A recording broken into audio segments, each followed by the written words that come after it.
Tol, Oh, bakit Jonathan? may napanood ako sa TV, Gegi. Sabi mo matalino ka, di ba? Aba, oo naman. Matalino akong tao, no? Noong elementary ako, outstanding akong estudyante, pre. Huwag kang aalis dyan! Sali ka sa Who Wants to be a Rich Kid, tol, Gegi. Ano yun? Sasagot ka lang ng... Na?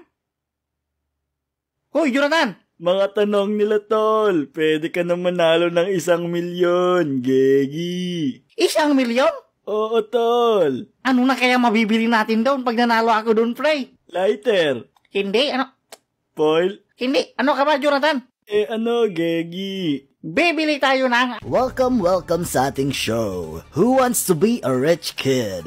Kung saan ang iyong pagyaman ay nakadepende sa iyong mga sagot.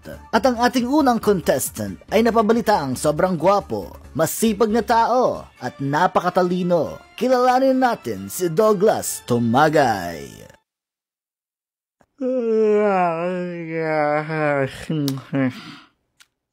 Sir, pwede na po kayo magsalita. Naka-play na? Ba't di mo sinabi? Hello, ako nga pala si Douglas Tumagay, ang dakilang tambay at perwisyo mong kapitbahay. Noong bata pa ako, halata muna kapag naglalaro. Para bang lahat ay nalilitaw, magaling sa Chinese garter at pikaw. Mga labi ko'y pulang-pula. Excuse me sir, lyrics po ng Sirena na yan, di ba? Kay Glock 9? Opo. Ba't mo naman sinabi? Okay na.